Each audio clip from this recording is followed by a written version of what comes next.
بالقلم نشهد أن لا إله إلا الله وحده لا شريك له ونشهد أن سيدنا وحبيبنا ومولانا محمدا عبده ورسوله الذي أرسله بالحق بشيرا ونذيرا وداعيا إلى الله بإذنه وسراجا وقمرا منيرا فقد قال الله تعالى في كلامه المجيد وفرقانه الحميد أعوذ بالله من الشيطان الرجيم بسم الله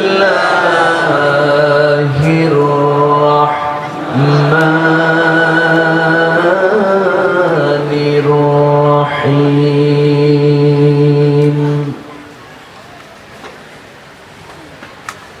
إذا زلزلت الأرض زلزالها وأخرجت الأرض أثقالها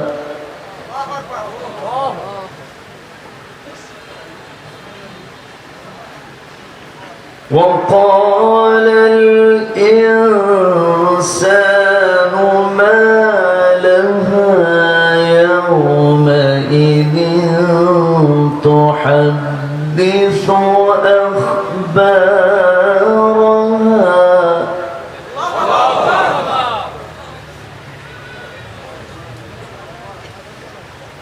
بأن ربك أوحى لها يومئذ يصدر الناس أشتاتا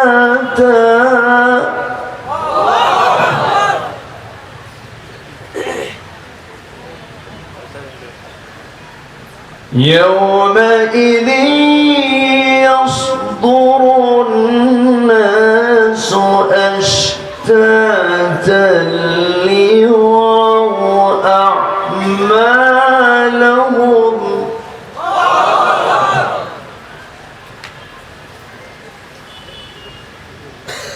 فمن يعمل مثقال ذرة خيرا يره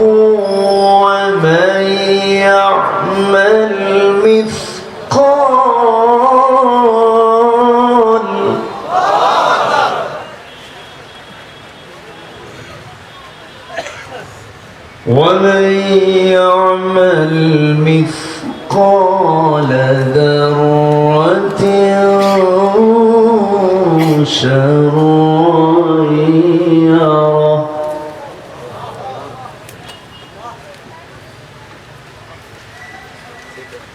الله أكبر بسم الله الرحمن الرحيم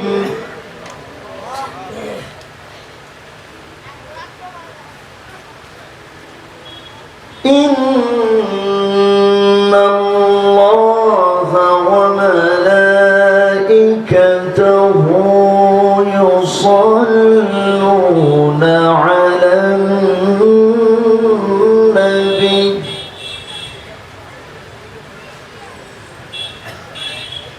يا أيها الذين آمنوا صلوا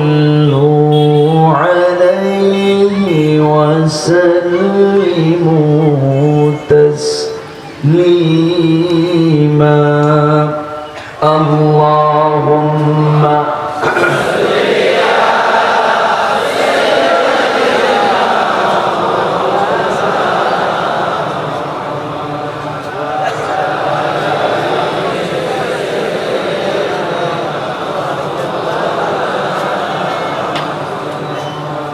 একটু মহব্বত দিয়ে নবীর প্রেমে মাতোয়ারা হয়ে জবান খুলে উচ্চ আওয়াজে সবাই বলুন আল্লাহুম্মা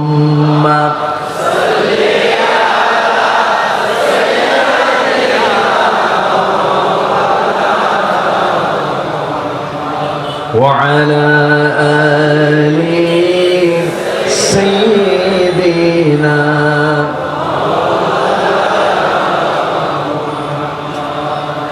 মুহাম্মদ একটি নামে এত প্রেমের ঢল মুহাম্মদ একটি নামে এত প্রেমের ঢল জগৎ জুড়ে ভালোবাসা অবাক কোলাহল মুহাম্মদ একটি নামে এত প্রেমের ঢল আল্লাহুম্মা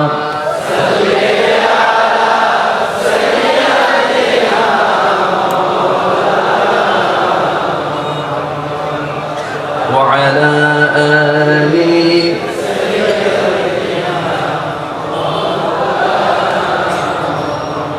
সবাই বলুন বালাগাল উলা বিকামালিহি كشف الدجى بجماله حسنت جميع خصاله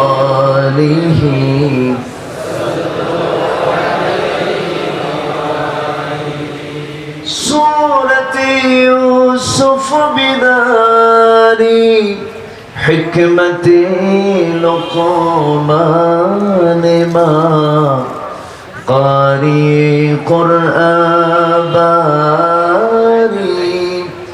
يهدي لساد ما بلغ العلا بكماله كشف الدجى بجماله حسنت جميع خصاله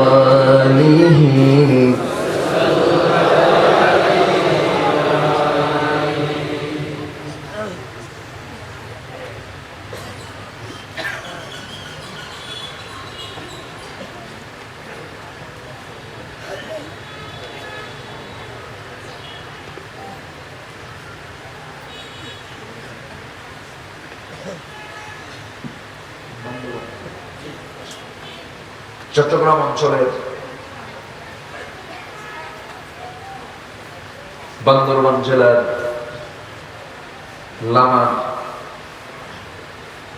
লামা উপজেলার অন্তর্গত শিল্পনগরী শিল্পাঞ্চল আজিজনগর যুব উন্নয়ন পরিষদ মাহফিল ইন্তেজামি কমিটি কর্তৃক আয়োজিত পঞ্চম বার্ষিকী তাফসীরুল কুরআন মাহফিল 2021 মহৎ আয়োজনের সম্মানিত সুযোগ্য সভাপতি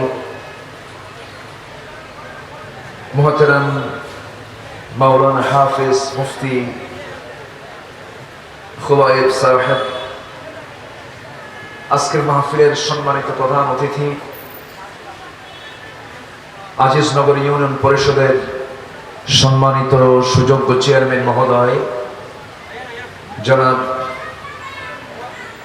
জসিম উদ্দিন, আজকের এই মহৎ আয়োজনের বরেণ্য মেহমান, আমার পূর্বে কথা বলেছেন জনতি হাকিমিয়া কামিল মাদ্রাসার অনারেবল শিক্ষক জনাব মাওলানা জিয়াউল করিম, উপস্থিত হযরত উলামায়ে কেরাম, ফদল ইসলাম, সুশীল সমাজ, জাতির শ্রেষ্ঠ সন্তান শিক্ষক মন্ডলী, জাতির বিবেক সাংবাদিক বৃন্দ, প্রশাসনের দায়িত্ব নিয়োজিত কর্মকর্তা বৃন্দ,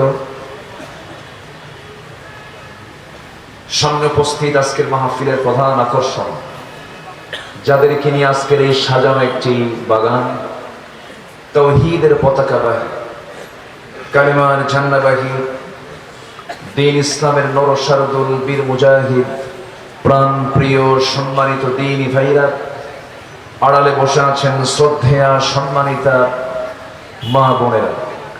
আলোচনার সূচনায় আনুষ্ঠানিকতার মধ্য দিয়ে আমার পক্ষ থেকে আবারও দিল খোলা সালাম, আসসালামু আলাইকুম ওয়া রাহমাতুল্লাহি তাআলা ওয়া বারাকাতুহু। সবাই কেমন আছেন? আমাকে উল্টো প্রশ্ন করলেন। ভালোবাসার চরম বহিঃপ্রকাশ এটা। আপনি ভালো আছেন, আমি কি খারাপ থাকবো নাকি? আল্লাহ আমাকেও ভালো রেখেছেন, আপনিও ভালো, আমিও ভালো। ভালো রাখার মালিক কে? বলি আলহামদুলিল্লাহ। চিৎকার মেরে বলছে আল্লাহুম্মা ইন্নী আসআলুকা আল হুদা ওয়াত তুকা ওয়াল আফাফা ওয়াল গিনা। সবাই বলি আল্লাহুম্মা লাকা আসলামতু ওয়া বিকা আমানতু ওয়া আলাইকা তাওয়াক্কালতু ওয়া ইলাইকা আনাবতু ওয়া বিকা খাসামতু। আমরা আল্লাহ তাআলার শুকর আদায় করে নিলাম। সম্মানিত হাজিরিন, আমরা মূল আলোচনার দিকে চলে যাচ্ছি, কারণ এক রাত্র ভূমিকায় বিষয় কথা টানতে চাচ্ছি না। একদিন ব্যাপী তাফসীর মাহফিল, চেষ্টা করছি অতি অল্প সময়ের ভিতরে কিছু কথা জনগুরুত্বপূর্ণ, দ্বীনের জন্য, ঈমানের জন্য, যেগুলো অতীব জরুরি, এমন জাতীয় কথা যেন আল্লাহ পাক আমার জবান থেকে বের করে দেন। জোরে বলি আল্লাহুম্মা আমিন। সম্মানিত হাজিরিন, আমি যে সূরাটি তেলাওয়াতের মধ্য দিয়ে আলোচনা শুরু করেছি, সূরার সঙ্গে যারা 5 ওয়াক্ত নামাজ পড়েন, জামাতে নামাজ পড়েন, সবারই সম্পর্ক আছে। খুবই কমন, খুবই পরিচিত একটি সূরা, সূরাতুল জিলজাল। মানে হলো কি জানেন? ভূমিকম্প। কি নাম? সূরার নাম কি? জিলজাল, যার বাংলা কি? ভূমিকম্প। মানে সব ভেঙ্গে চুরমার হয়ে যাবে। এই ভেঙ্গে চুরমার হবে এমন একটা দিন সবার সামনে আছে না নাই? সেই সূরার নাম আমার, সেই সূরাটা আজকে আমার কপালে পড়ছে। এখন এই সূরা থেকে আমি কিছু কথা বলি, জোরে বলি ইনশাআল্লাহ।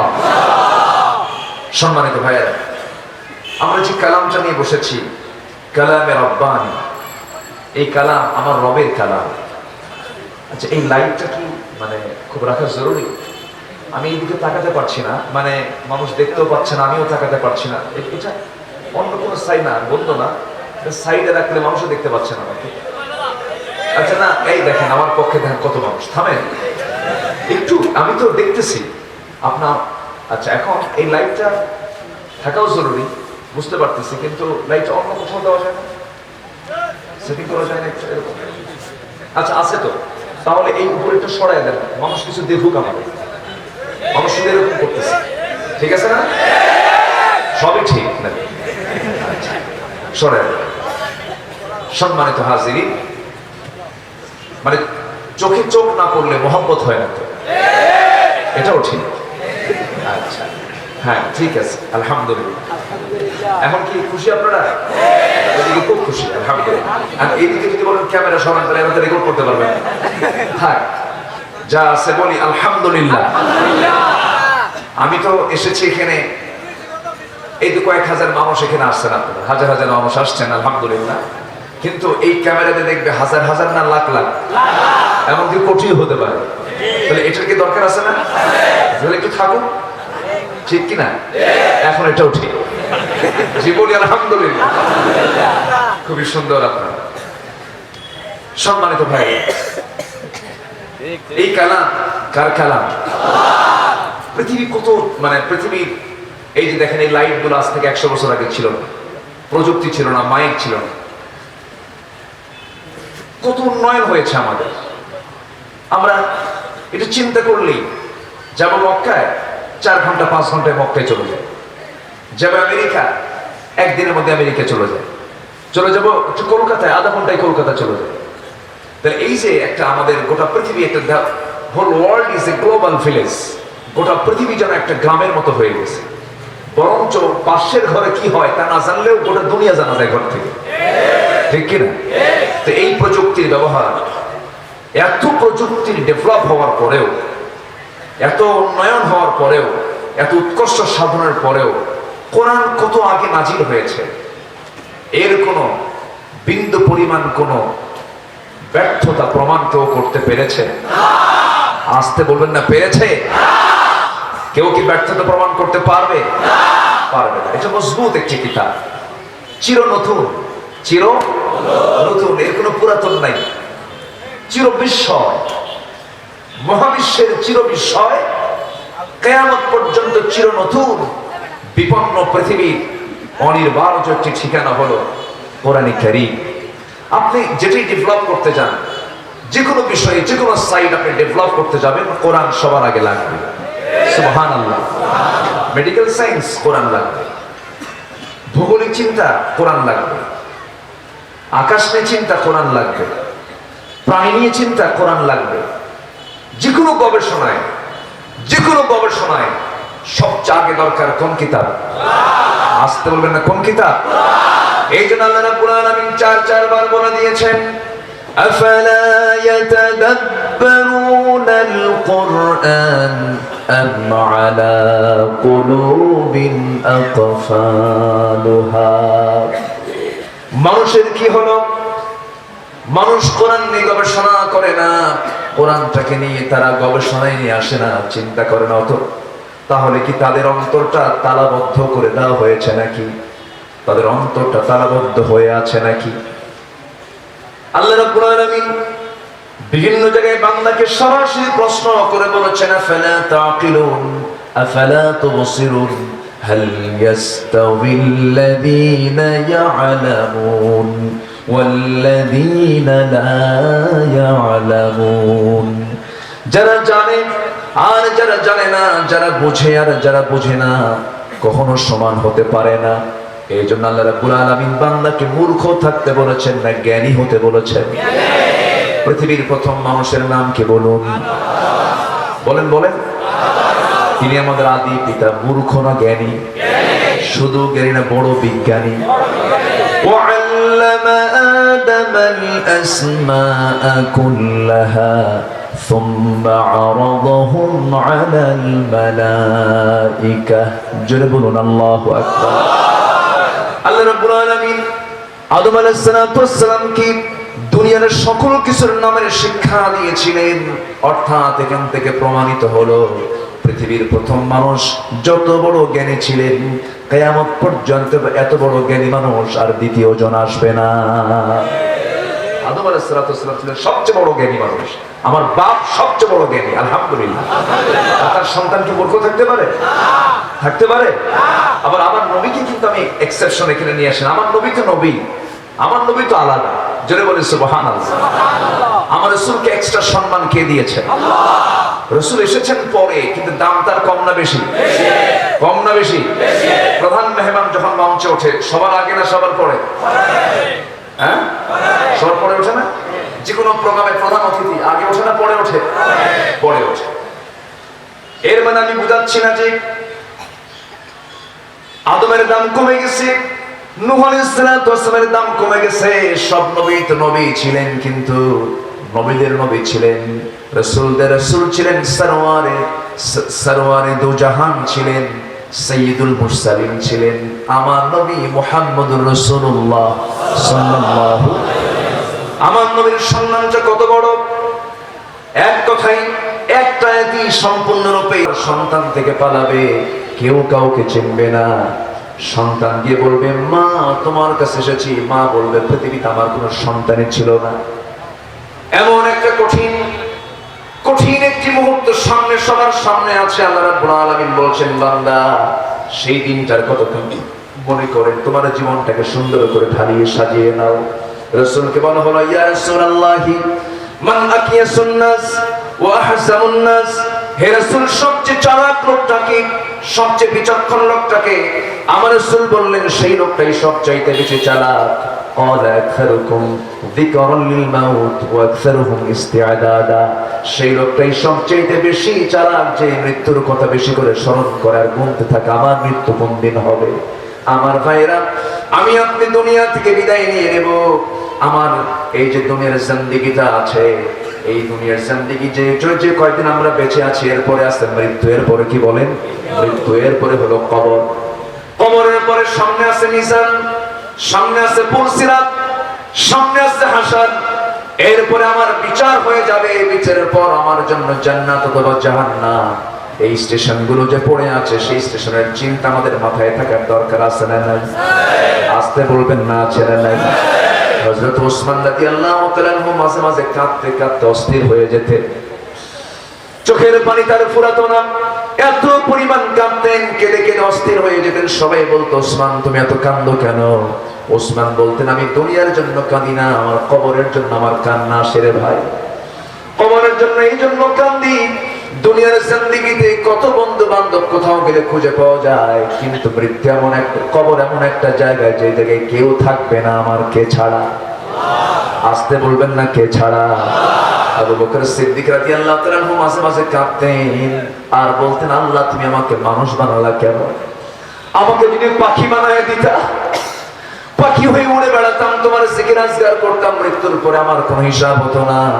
আমাকে তুমি দুনিয়ার অন্য কোনো প্রাণী হিসেবে যদি বানাতা, আমার কোনো বিচারের মুখোমুখি হওয়া লাগতো না। তোমার সামনে কি বিচারের রায় আমি, তোমার সামনে আমি কি হিসাবগুলো দেবো আল্লাহ?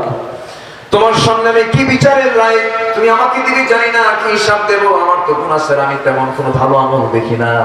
খাদিজার মতো মহিলা রাসূলকে সামনে রেখে বলছেন ইয়া রাসূলুল্লাহ আমল তেমন, ঈমান আমল তেমন ভালো না, ঈমান তেমন মজবুত না, আমল তেমন, আমলের ঝুলি তেমন পাকাপোক্ত না। আমার নবীজির সামনে থেকে খাদিজার মতো নারী, আমার নবীজির সামনে থেকে খাদিজার মতো নারী যদি এমনটা কথা বলতে পারেন, আমার আপনার সামনে সেই জীবন আছে না নাই? সেই সিচুয়েশন আছে না নাই? আমার নবীজির জীবন থেকে দুজন মানুষের মৃত্যুটা নবীজির জন্য খুব কষ্টকর ছিল। একজন হলেন ওই আবু তালেব, যে আবু তালেবের কথা দিয়ে শুরু করেছে আলোচনা।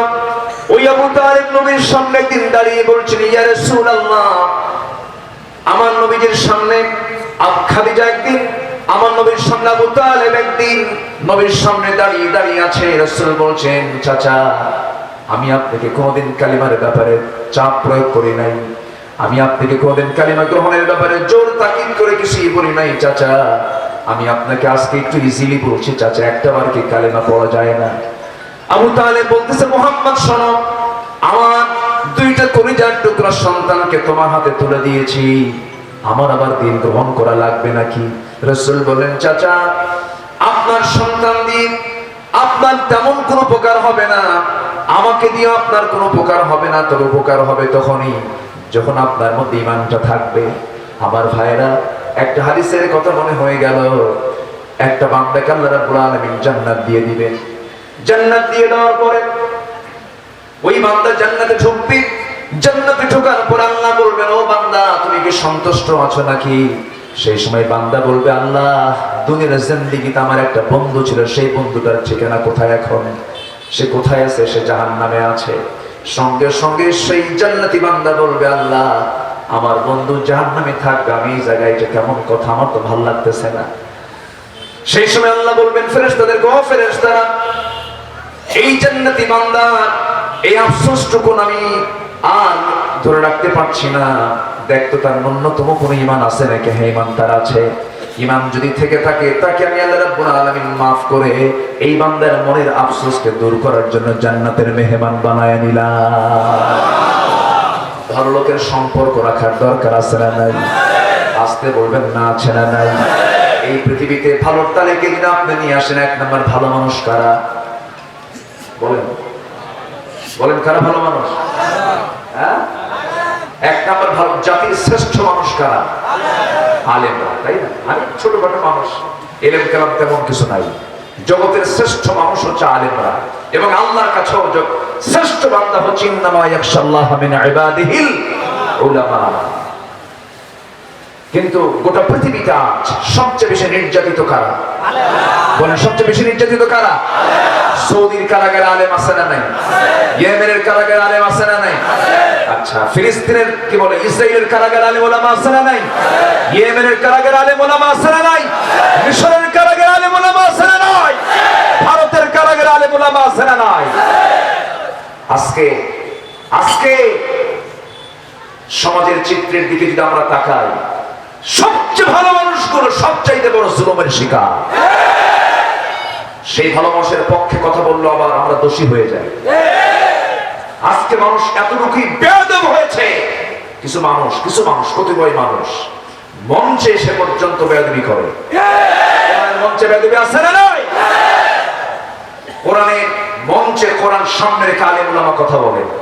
আপনার কথা পছন্দ নাও হতে পারে, আপনি আস্তে করে ইহতিসাবের ভিত্তিতে সুন্দর ভদ্রতা নিয়ে আপনি তাকে রিপোর্ট করুন, আপনি তাকে বলুন, সুন্দর করে বলুন। কিন্তু আপনি মঞ্চে এসে মাস্তানি করে সন্ত্রাসী কায়দায় মাইক টেনে নেওয়ার আপনাকে, ঠিক কিনা? এই জাতীয় আচরণ যারা করে, মনে রাখতে হবে ওদের রক্ত টেস্ট করলে আবু জেহেলের রক্ত খুঁজে পাওয়া যাবে, ঠিক কিনা? এই সমস্ত বাতিলদের মোকাবেলা করতে রাজি আছেন কারা কারা?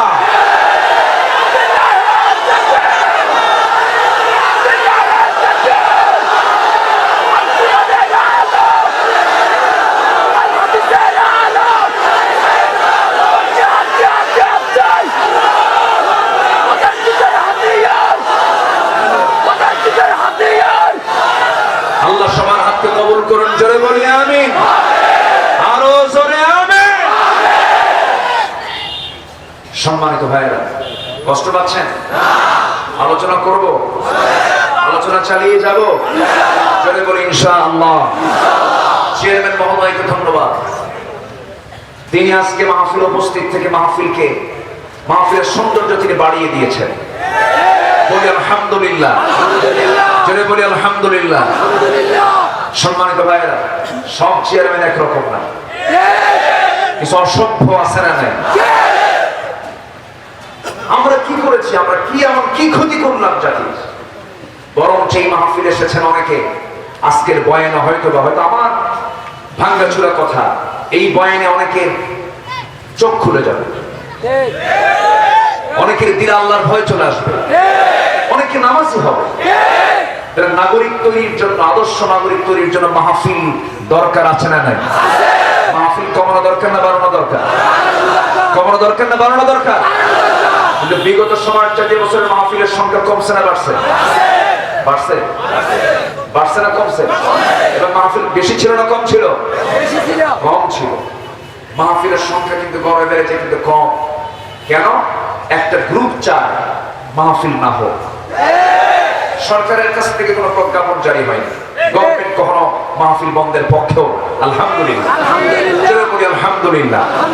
কিন্তু কিছু উগ্র অসামাজিক বেয়াদব কিছু পাতি নেতা আছে না নাই?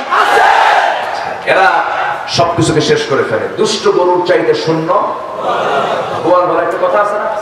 দুষ্ট গরুর চাইতে শূন্য গোয়াল ভরা। স্বরাষ্ট্রমন্ত্রী, মাননীয় স্বরাষ্ট্রমন্ত্রী এত সুন্দর করে কথা বলেন, এই পর্যন্ত তার দীর্ঘদিনে স্বরাষ্ট্র মন্ত্রণালয় চালানো অবস্থায় একটা আলেমদের বিরুদ্ধে তার বাসে কোনো কথা নাই। সর্বোচ্চ সম্মান দিতে আলেমদের সঙ্গে কথা বলেন। আমি যে এলাকার খতিব ঢাকাতে, সে এলাকার সে আসনটা হচ্ছে ওনার আসন। এই সুবাদে আমি তাকে চিনি, একটা পরিচয় আছে। কিন্তু কিছু লক্ষ্য করা যায়, এই যে মাঝখানে কি করেছে আলেমরা, মাঝখানে একজনকে কি বললো যে ঘাড় মটকায়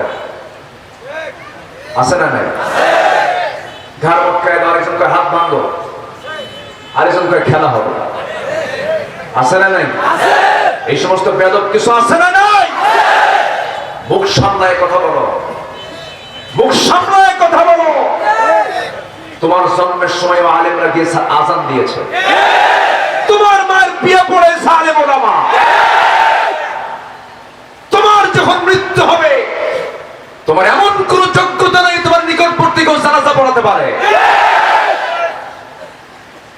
আলেমদের সঙ্গে বেয়াদবি করো না। বেদবদের স্থান জান্নাতে, জান্নাতে নাই। বেদবের স্থান জান্নাতে আছে?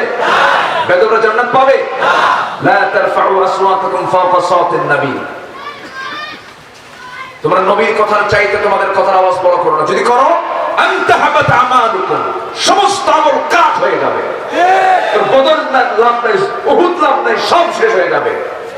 এই আয়াত যখন নাযিল হয়, ওমর ফারুক রাদিয়াল্লাহু আনহু সেদিন থেকে নিয়ে মৃত্যুর দিন পর্যন্ত নবীর সামনে কখনো জোর গলায় কথা বলেন না। আস্তে আস্তে করে ফুসফুস করে কথা বলতেন, ফিসফিস করে কথা বলতেন। রাসূল বলতেন, ওমর কি কও? হুজুর জোরে বললে বিপদ, জোরে বললে কি বিপদ। এজন্য আদবের দরকার আছে না নাই? আস্তে বলবেন না, আছে না নাই? আগে আগে আগে জ্ঞানী হতে হবে না আদব শিখতে হবে? আগে কি শিখতে হবে? আদব। পারিবারিক শিক্ষা আদব। পারিবারিক শিক্ষা কি? আদব। পরিবারের সন্তানগুলোকে আদব শিক্ষা দিতে হবে আগে। আর সে আদব আসবে হলো কিসের শিক্ষার মধ্য দিয়া? জোরে বলেন, কিসের শিক্ষার মধ্য দিয়া? আমরা কোরআন শিখবো। জোরে বলি ইনশাআল্লাহ। জোরে বলুন ইনশাআল্লাহ। আবু তালেব যদিও কাফের, কিন্তু বেয়াদব না আদব? বলেন, আদব ছিল। রাসূলকে খুব স্নেহ করতেন। আবু তালেব খুব ভালো করে জানতেন আমার নবী সত্যি নবী। আবু তালেব অসুস্থ, বিছানায় কাতরাচ্ছিলেন। নবীজি তার পাশে গিয়ে আস্তে করে গিয়ে বসে বললেন, চাচা আপনাকে আজকে একটা শুধু বলবো চাচা, আপনি পুরো কালিমা বলার দরকার নাই, শুধু বলবেন লা ইলাহা ইল্লাল্লাহ। এতটুকু শব্দ যদি আপনি বলে ফেলেন, আমি আপনার জন্য বেহেশতের জামিন হয়ে যাব। চাচা আপনি আমার জন্য যা করেছেন, অনেক সাহাবী তা করার সুযোগ পায় না। আপনি আমার জন্য যা করেছেন সব আপনার প্লাস হয়ে যাবে, কিন্তু চাচা আপনি একটা বারের জন্য বলুন। আবু তালেব বলছে, মোহাম্মদ শোনো, আমাকে জোরাজুরি করো না, আমি ইসলাম কবুল করতে পারবো না, আমি দ্বীন গ্রহণ করতে পারবো না। আমার নবীজি সেই সময় হতাশ হয়ে যাচ্ছিলেন। সেই সময় নাযিল হলো, হে রাসূল আপনি যাকে মহব্বত করবেন, ভালোবাসবেন, তাকে আপনি হেদায়েত দিতে পারবেন না, কারণ হেদায়েতের চাবি কার হাতে? আস্তে বলবেন না, কার হাতে? আমরা হেদায়েত চাইবো কার কাছে? বাবার কাছে। বাবার কাছে লোক কিছু আছে না নাই? বাবার দরবারে যায়? এলাকায় আছে নাকি কিছু? জায়গা মতো আল্লাহ দেখতেছে। বাবার দরবারে যাওয়া যাবে? সবচেয়ে বড় দরবার কার? আল্লাহ আছে তো আমার কি লাগে? মাল্লাহুল মাওলা ফালাহুল কুল আলাইসা আল্লাহু বিকাফিন আবদাহ। বান্দার জন্য কে যথেষ্ট? আল্লাহ। কে যথেষ্ট? আল্লাহ। আইনামা কুনতুম ওয়া হুয়া মাআকুম আইনামা কুনতুম, তুমি যেখানেই থাকো আল্লাহ সেখানেই আছে। জোরে বলে সুবহানাল্লাহ। আল্লাহ যারা আছে তার কি লাগে? কিচ্ছু লাগে না। যাই বাবার দরবারে যা সিট হয়ে পড়ে থাকে, এরকম কিছু আছে না? নাই? যাই ডাকে, বাবা ও বাবা, তোর বাপ নেই? নিজের বাপ থাকতে অন্য বাপকে ডাকতে হবে কেন? পৃথিবীর সব মানুষ একদিকে, পৃথিবীর সমস্ত পীর একদিকে, আমার বাবাকে আরেক দিকে দিয়ে দেন, আমার বাবার ওজনটাই ভারী হয়ে যাবে। জোরে বলে সুবহানাল্লাহ। পৃথিবীর সমস্ত বুজুর্গ একদিকে, সন্তানের কাছে বাবা একদিকে, বাবার দাম বেশি। জোরে বলে সুবহানাল্লাহ। এক সাহাবী দুনিয়া থেকে বিদায় নিচ্ছিলেন, মুখ থেকে কালেমার আওয়াজ বের হয় না। নবীর কাছে সে রিপোর্ট করা হলো, ইয়া রাসূলুল্লাহ সাহাবী তো ভালো, সে ভালো আমলওয়ালা সাহাবী, তার মুখ থেকে কালেমার আওয়াজ বের হচ্ছে না। রাসূল বললেন, দেখো তো হেড অফিসে সমস্যা আছে। হেড অফিস কোথায়? দেখো তো তার মা বেঁচে আছে নাকি? সুবহানাল্লাহ বলবেন না? তার মাকে ডেকে আনো। মাকে ডেকে আনা হলো। রাসূল ইন্টারভিউ নিলেন, মা আপনার সন্তান তো অসুস্থ, আপনি তো সন্তুষ্ট আছেন? অসন্তুষ্ট। রাসূল বললেন, মা আপনার সন্তানই তো আপনার ওরস থেকে এসেছে, আপনার উদর থেকে এসেছে, আপনি তাকে মাফ করে দেন। তখন মা বলছে, ইয়া রাসূলুল্লাহ, আমি আমার সন্তানকে মাফ করব না। আমার সন্তান আমার সঙ্গে বেয়াদবি করেছে, আমার সঙ্গে সুন্দর আচরণ করতে পারে না, সে তার বইয়ের কথা বেশি বেশি শুনতো, আমার কথার কোনো গুরুত্ব দিত না, আমি তাকে মাফ করব না।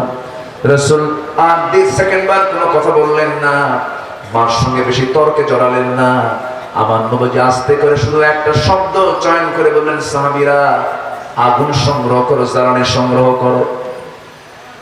সঙ্গে সঙ্গে মা বলছেন, ইয়া রাসূলুল্লাহ, আগুন সংগ্রহের জন্য বলেন কেন? আগুন দিয়ে কি করবেন? রাসূল বললেন যে সন্তান বাপ মরা বাধ্য হবে, তাকে আগুনে জ্বালায় পুড়ে সারকার করে দিতে হবে। সঙ্গে সঙ্গে মার চোখে পানি টলমল করছে, মা কেঁদে কেঁদে বলছেন, ইয়া রাসূলুল্লাহ, আমার চোখের সামনে আমার সন্তানকে জ্বালাবে কে?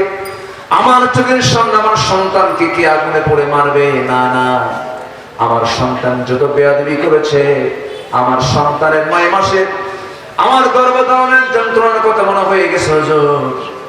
সন্তানকে লালন পালন করে তিলে তিলে বড় করেছে, আমার সন্তান যত বেয়াদবি করেছে সমস্ত বেয়াদবি আমি আমার মন থেকে ধুয়ে মুছে সাফ করে মাফ করে দিলাম। আমার নবীজি এই গ্রিন সিগন্যাল পরে বললেন, ও সাহাবীরা দেখো তো আলকামার জবান থেকে কালিমার আওয়াজ বের হয় কিনা দেখো তো। এবার সঙ্গে সঙ্গে যে দেখে আলকামার মুখ থেকে হাস্যজ্জ্বল মুখ থেকে বের হচ্ছে, আশহাদু আল্লা ইলাহা ইল্লাল্লাহু ওয়াহদাহু লা শারীকা লাহু ওয়া আশহাদু আন্না মুহাম্মাদান আবদুহু ওয়া রাসূলুহু। হেদায়েতের মালিক কে? আল্লাহ হেদায়েতের মালিক। আমার ভাইয়েরা, আমার বন্ধুগণ, একজন মানুষের কাছে সবচেয়ে দামি তার মা, দামি তার বাবা, এর চাইতে বড় পীর আর দুনিয়াতে নাই। আমার বন্ধুগণ, কোন বাবার কাছে যাওয়া যাবে না, আমরা চাইবো কার কাছে? কোন বাবার দরবারে যাওয়া যাবে না, একমাত্র আমরা কার দরবার খুঁজবো? আল্লাহর দরবারে ভান্ডারের অভাব আছে নাকি? কোন কিছুর অভাব আছে? দুনিয়ার বাবার দরবার অভাব আছে না নাই? এই জন্য গরু পাঠায়। কি পাঠায়? অভাব আছে দেখি তো গরু ছাগল চায়, গরু পাঠা, ছাগল পাঠা। যারা গরু পাঠায়, যারা ছাগল পাঠায়, তারা আরেক গরু আরেক ছাগল। ঠিক কি না? কষ্ট পাচ্ছেন আপনারা? আমার সকল চাহিদা পূরণ করবেন কে? আমার সকল অভাব পূরণ করবেন কে? আমার ভাইরা, আমার বন্ধুগণ, আবু তালিব দুনিয়া থেকে বিদায় নিলেন, ঈমান তার কপালে জুটল না, নবীজির চোখে পানি। নবীজি আবু তালেবের জন্য কেঁদেছেন, কারণ যদিও কাফের ছিলেন কিন্তু তিনি জেল পর্যন্ত খেটেছিলেন। আমার নবীজি আবু তালেবকে হারিয়ে ফেলার মাত্র 3 দিন যেতে না যেতে হঠাৎ করে আমার নবীর কানে খাদিজা রাদিয়াল্লাহু তাআলা শুনিয়ে দিলেন অত্যন্ত কষ্টের একটা কথা। তিনি বলছেন, ইয়া রাসূলুল্লাহ, দীর্ঘ 24-25 বছর দাম্পত্যময় জীবন কাটালাম, ইয়া রাসূলুল্লাহ, আমার তো শরীর ভালো যাচ্ছে না, আমি যে কোনো মুহূর্তে দুনিয়া থেকে বিদায় নিয়ে নেব। আমি যদি কোনো বেয়াদবি করে থাকি আপনি আমারে মাফ করে দিন, আমি আপনার কাছে ক্ষমা চেয়ে নিচ্ছি। আপনার যে পরিমাণ খেদমতের প্রয়োজন ছিল, আমি এতটুকু খেদমত আমি আপনার করতে পারি নাই। রাসূল বললেন, খাদিজা তুমি কি বলতে চাও বলো। এবার তিনি বলছেন, ইয়া রাসূলুল্লাহ, আমি আপনাকে কয়েকটা কথা বলতে চাই। শরীর যেহেতু ভালো যাচ্ছে না, যে কোনো মুহূর্তে আমি দুনিয়া থেকে বিদায় হয়ে যেতে পারি, তবে আমি আপনাকে কয়েকটা কথা বলবো, আপনি আমার কথাগুলো রাখবেন কিনা। সঙ্গে সঙ্গে রাসূল কাঁদা কাঁদা কণ্ঠে বলছেন, খাদিজা কি বলতে চাও বলো, মন খুলে বলে ফেলো। এবার খাদিজা বলছেন, ইয়া রাসূলুল্লাহ, যেদিন আমার বিয়ে হয়েছে সেই দিন থেকে নিয়ে শুরু করে আজকের দিন পর্যন্ত আমি আপনার কাছে কোনো কিছুই চাই নাই, বরঞ্চ আমার জীবন সহ আমার স্থাবর অস্থাবর সমস্ত সম্পত্তি আমি আপনার হাতে তুলে দিয়েছি, ইয়া রাসূলুল্লাহ। আমি কোনো কিছুই রাখি নাই, কিন্তু আজকে আমি আপনার কাছে কিছু চাবো, আপনি আমাকে দিবেন না কি? রাসূল বললেন, তুমি যা চাবে আমি চেষ্টা করবো দেওয়া, তুমি তো আমার কাছে কোনোদিন তেমন কিছু চাও নাই। এবার তিনি বলছেন, ইয়া রাসূলুল্লাহ, আমি আপনার কাছে 3টা জিনিস চাবো। নাম্বার 1 হলো, আমি যদি মরে যাই, আমার মৃত্যুর সঙ্গে সঙ্গে আমার লাশটা কেউ ছবে না, আপনি বিশ্বনবী আপনার পিঠে বহন করে আমার লাশটা কবরের দিকে নিয়ে যাবেন, মাকবারায়ে মুআল্লায় নিয়ে কোন আমলনামা মজবুত নাই, আমার মনে হয় 3টি প্রশ্নের জবাব আমি দিতে পারবো না, আপনি আমার হয়ে 3টা প্রশ্নের জবাব অন্তত আপনি আমার হয়ে দিয়ে দিবে। আমার নবীজি কথাগুলো শুনে বলছেন, খাদিজা এমন করে কথা বলছো কেন? তবে হ্যাঁ খাদিজা, তোমার ওসিয়তগুলো আমি একটা একটা করে পূরণ করব। যাও তুমি আসিয়া, ও খাদিজা তুমি কোনো চিন্তা করো না। খাদিজার ইন্তেকাল হয়ে গেল। খাদিজা রাদিয়াল্লাহু তাআলা দুনিয়া থেকে বিদায় নিলেন। বিদায় নেওয়ার সঙ্গে সঙ্গে নবীজির ওই যে কান্না শুরু হলো, ওই বছরটাকে আমল হুজুন বলা হয়। নবীজির চিন্তা শুরু হয়ে গেল। খাদিজাকে নিয়ে নবীজি তার কথা মতো পিঠে বহন করে কবর পর্যন্ত নিয়ে চলে গেলেন। কবরে শোয়া দিলেন। কবরে শোয়া দেওয়ার পর আমার নবীজি সে কবর থেকে উঠতেছেন না। জিবরিল আমিন বলছেন, ইয়া রাসূলুল্লাহি, আপনি কেন ওঠেন না, কি হয়েছে? রাসূল বলছেন, খাদিজার সঙ্গে আমার চুক্তি হয়েছে, 3টা প্রশ্নের জবাব আমি তার হয়ে দিয়ে দিতে চাই।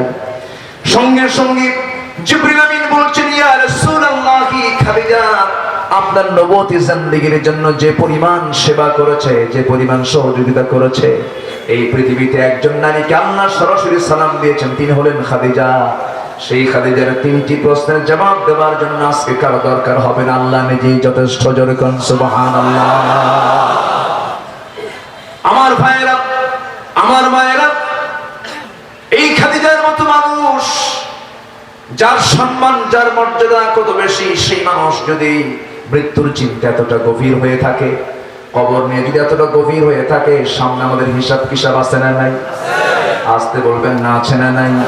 আল্লাহ সুন্দর করে বলছেন, শোনো, যখন জমিন প্রকম্পিত হবে, জমিন তার সবকিছু বের করে দিবে। ওয়াকালাল ইনসানু মা লাহা, মানুষ বলবে কি হলো, এগুলো সব তো শেষ হয়ে গেল। এরপরে কি হবে? ইয়াউমাইযিন তুহাদ্দিসু আখবারাহা বিআন্না রাব্বাকা আওহা লাহা ইয়াউমাইযিন ইয়াসদুরুন নাসু আশতাতান লিয়রাউ আ'মালাহুম فمن يعمل مثقال ذرة خيرا يره ومن يعمل مثقال ذرة شرا يره জোরে বলুন আল্লাহু আকবার। সেদিন সবকিছুর খবর হয়ে যাবে। সেদিন মানুষ ভিন্ন ভিন্ন হয়ে সব আল্লাহর সামনে হাজিরা দেবে, তাদের আমলনামা নিয়ে উঠবে। বিন্দু পরিমাণ যে ভালো কাজ করবে তাও সেদিন সে দেখতে পাবে, বিন্দু পরিমাণ যে খারাপ কাজ করবে তারও সেই প্রাপ্তি সেদিন সে দেখতে পাবে। আল্লাহ বান্দাকে ডাক দিয়ে বলবেন, ইকরা কিতাবাকা কাফা বিনাফসিকাল ইয়াওমা আলাইকা হাসিবা। জোরে বলুন আল্লাহু আকবার। বান্দারে, আজকে তোমার হিসাব নেওয়ার জন্য কারো দরকার নাই। বান্দা, তুমি নিজেই তোমার আমলনামাগুলো পাঠ করো। যৌবন ছিল তোমার, ওই যৌবনটাকে অবাধ মেলামেশায় তোমার যৌবনকে নষ্ট করে ফেলেছ। তোমার গায়ের জোর ছিল, এই হাত দিয়া আলেমদেরকে থাপ্পড় মেরেছ। তোমার ক্ষমতা ছিল, তোমার সিগনেচারে নিরপরাধ নিরীহ একজন ভালো মানুষকে ফাঁসির মঞ্চে ঝুলে মেরেছ। তোমার হুকুম, তোমার পাওয়ার ছিল বলে তোমার দাপটে রাতকে দিন করেছো, দিনকে রাত করেছো। আজকে তোমার বিচার করার জন্য কাউকে লাগবে না, বান্দা তুই নিজেই যথেষ্ট হয়ে গেছি। কার কথা? আল্লাহ। আসতে বলবেন না, কার কথা? সেই দিন কি হবে? সেই দিন ওই বান্দা যখন এমন দৃশ্য দেখবে, ওই দৃশ্য দেখার সঙ্গে সঙ্গে ওই বান্দা বলবে, আল্লাহ কি অবস্থায় পড়ে গেলাম, ইয়া লাইতানি কুনতু তুরাবা। সেদিন বলবে, আল্লাহ আমি যদি মাটি হয়ে যেতাম কতই না ভালো হতো। মাটি হওয়ার কি সুযোগ আছে নাকি? আসতে বলবেন না, আছে নাকি? নাই।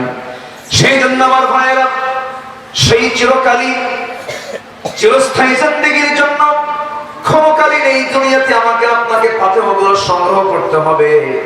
জাহান্নাম থেকে বাঁচার দরকার আছে না নাই? আসতে বলবেন না, আছে না নাই? সেই জাহান্নাম থেকে বাঁচার জন্য জাহান্নামের কাজগুলো আমরা করব না বাদ দেব? করব না বাদ দেব? মোটামুটি 15টি কারণ যার মধ্যে থাকবে সে জাহান্নামে যাবে। কোথায় যাবে? জাহান্নামে যাবে। এর মধ্যে আল্লাহ রাব্বুল আলামিন সূরা মুদ্দাসসিরের মধ্যে 4টা কারণ তুলে ধরেছেন। কয়টা? 4টা কারণ। আল্লাহ রাব্বুল আলামিন বলেন, আনিল মুজরিমিনা মা সালাকাকুম ফি সাকার قالوا لم نك من المصلين ولم نك نطعم المسكين وكنا نخوض مع الخائضين وكنا نكذب بيوم الدين حتى أتانا اليقين فما تنفعهم شفاعة الشافعين جربون الله أكبر পাপীদেরকে বলা হবে, ও পাপীরা, ও জাহান্নামীরা, আজকে তোমরা সাকার নামক দোজখে কেন? তারা বলবে 4টা কাজ করে নাই। কয়টা কাজ বলে? 4টা কাজ করে নাই। নাম্বার 1 হলো আনিল মুজরিমিনা মা সালাকাকুম ফি সাকার قالوا لم نك من المصلين। আমরা কি করি না? নাম্বার 1 জাহান্নামে যাওয়ার কারণ হলো, আজকে আমরা জাহান্নামে নিক্ষিপ্ত হওয়ার মূল কারণ হলো, 1 নাম্বার হলো আযান শুনেছি, মুয়াজ্জিন আযান দিয়েছে, আমাদেরকে নামাজের জন্য ডাকা হয়েছে, আযান শোনার পরেও ডাকার পরেও আমরা নামাজে যাই নাই। জাহান্নামে যাওয়ার 1 নাম্বার কারণ হলো নামাজ না পড়া। আমার দেশের অধিকাংশ মুসলমান নামাজি না বেনামাজি? নামাজি না বেনামাজি? বেনামাজি। তাহলে এখন আল্লাহ বলছেন জাহান্নামে যাওয়ার 1 নাম্বার কারণ কি? নামাজ না পড়া। এখন আপনি পরিসংখ্যান দিয়ে আপনি একটু মেপে দেখেন, আমার দেশের অধিকাংশ মুসলমানগুলো জান্নাতি না জাহান্নামী? জান্নাতি না জাহান্নামী? কোন কিতাবে বলা আছে? কোন কিতাবে? এটা আমার কথা নাকি? আমার দেশে মুমিন বেশি না মুনাফিক বেশি বলেন? মুনাফিক কি আমেরিকায় আছে নাকি? আমেরিকায় মুনাফিক থাকবে কেন? আমেরিকা তো মুসলমানই। ঠিক আছে না? আমার কথা কি বুঝতেছেন? আমেরিকায় মুনাফিক থাকার কথা না, ইউরোপেও মুনাফিক থাকার কথা না, নিউজিল্যান্ডে তো মুসলমানই নাই, সেখানে মুনাফিক থাকবে কেমনে? মুনাফিকের সম্পর্ক হলো মুসলমান যেখানে থাকবে সেখানে মুনাফিক থাকবে। ঠিক কিনা বলেন? আপনি যদি মুনাফিক খুঁজতে যান, সবচেয়ে বেশি মুনাফিক পাবেন বাংলাদেশে। আলহামদুলিল্লাহ। নাকি পাবেন? আমার ভাইয়েরা, মুনাফিক আপনি কাফিরের মধ্যে পাবেন না, মুনাফিক আপনি মুশরিকের মধ্যে পাবেন না। মুনাফিক ঘাপটি মেরে লোকে থাকে, মুখে দাড়িও থাকে, মাথায় টুপিও থাকে, জুব্বাও থাকে, সুন্দর চেহারা, জিব্রাইল ফেল। এরকম সূরাতের কিছু লোক আছে না নাই? সূরাতে জিব্রাইল, সিরাতে শয়তান। সূরাতে জিব্রাইল, সিরাতে শয়তান। আমি কি আলোচনা শেষ করে দেব না? ওঠে কে? উঠতেছে নাকি কেউ? ওঠে কে? ধরেন তো। খুব ভালো, বলি আলহামদুলিল্লাহ। জোরে বলি আলহামদুলিল্লাহ। এত সুন্দর মানুষ, বান্দরবান, বান্দরবান, বলি আলহামদুলিল্লাহ। বান্দর নামে একজন আলেম আছেন, কাবা শরীফের সম্মানিত ইমাম বান্দর বলীলা, ডক্টর বান্দর বলীলা। বান্দর, সেই বান্দরবান পাহাড়ি একটা অঞ্চল, অনেক বরকত আছে, বলি আলহামদুলিল্লাহ। বান্দরবানে বরকত আছে না নাই? প্রাকৃতিক সৌন্দর্যে ঘেরা, আমার মনে হয় যেন নববধূ সাজিয়ে আছে বান্দরবান। আলহামদুলিল্লাহ, নববধূর মতো সাজানো একটি জেলা। বিশেষ করে ওই কি বলে, বান্দরবান মেইন শহরে আমি গিয়েছি, বেশ কিছু মাহফিল করেছি। এত সুন্দর, যেন আল্লাহ তাআলা নিজের কুদরতে, তার স্বীয় কুদরতে কত সুন্দর করে সাজিয়ে রেখেছেন। কোথায় পাহাড়, কি সুন্দর করে উঁচু উঁচু টিলাগুলো আল্লাহ রাব্বুল আলামিন বানিয়ে রেখেছেন। সুবহানাল্লাহ বলবেন না? সব কার অবদান? আল্লাহ। আসতে বলবেন না, কার অবদান? তবে আল্লাহর কুদরত দেখার জন্য অত দূরে যাওয়া লাগবে না, আমার বডি যথেষ্ট। সুবহানাল্লাহ বলেন। অনেকে খোঁজে কোথায় জানেন? আল্লাহর কুদরত খোঁজে গোশতের মধ্যে বিসমিল্লাহ লেখা, গাছের ডালে আল্লাহ লেখা। এরকম খোঁজে না? অনেকে খোঁজে না? এরকম খোঁজে। এত খোঁজার দরকার কি? আমার বডি তো আছে। আলহামদুলিল্লাহ বলেন। জোরে বলি আলহামদুলিল্লাহ। আমার বডিটাকে সুন্দর করে বানিয়েছেন কে? আল্লাহ। আমার বডিতে কোথাও কোনো খুঁত আছে? একটা নারীর সৌন্দর্যে কোনো খুঁত আছে? নারীকে দেখে পুরুষ পাগল হয় না? হয়, হয়, হয়। হতে হবে তো পাগল, পাগল না হলে তো হবে না। আদমই তো ছিল পাগল হওয়ার জন্য, আমরা হব না পাগল? জি ঠিক আছে, কিন্তু অন্যের বউ না, ঠিক কিনা? অন্যের বউর জন্য পাগল কিছু আছে না নাই? কত বাবা, কত যুবক, কত নারী পড়ে আছে গোটা দুনিয়া জুড়ে। বান্দরবন থেকে সুন্দরবন, বান্দরবন থেকে সুন্দরবন, টেকনাফ থেকে তেঁতুলিয়া, গোটা দেশ আছে, কোটি কোটি নারী। কোথাও ওর নজর পড়ে, নজর পড়ছে আরেকজনের বইয়ের দিকে। কথা কি বুঝতেছেন আপনারা? কথা কি বোঝা যায়?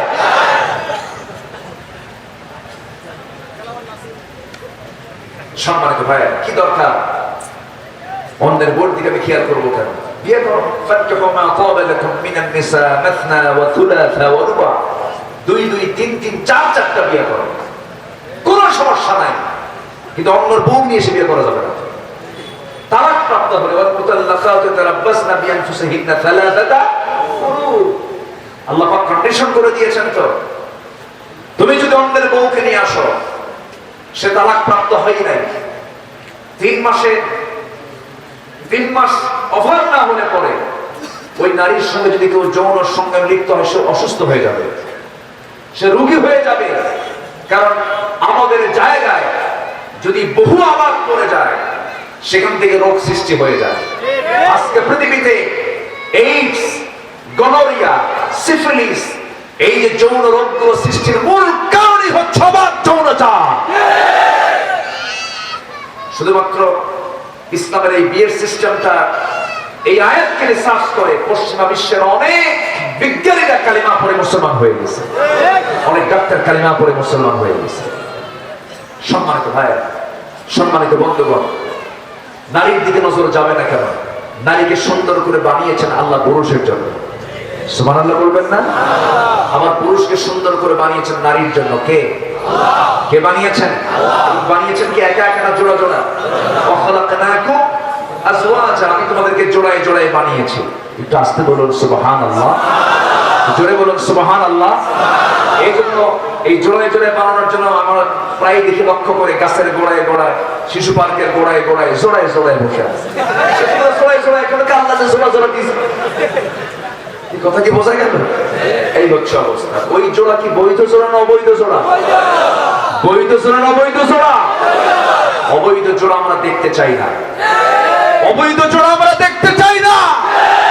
আমরা চাই বৈধ সম্পর্ক, আমরা চাই ইসলামের যে সিস্টেম, সেই সিস্টেমকে ফলো করা। সম্মানিত ভাইয়েরা, এগুলো ওয়াজ করে বন্ধ হবে না, এগুলো ওয়াজ করে বন্ধ হবে না। শুধুমাত্র যদি প্রশাসন একদিন বলে দেয় গায়ের মহরিন কোন পুরুষের সঙ্গে একজন মহিলা চলতে পারবে না, দেখবেন পরের দিন একটাও না, কিচ্ছু না, 1.5 হাত লাঠি নিয়ে শুধু সামনে দাঁড়ায় থাকবে, শিশু পার্ক ফাঁকা। আমি কি ভুল বলতেছি? ওয়াজ করে এগুলো বন্ধ হবে?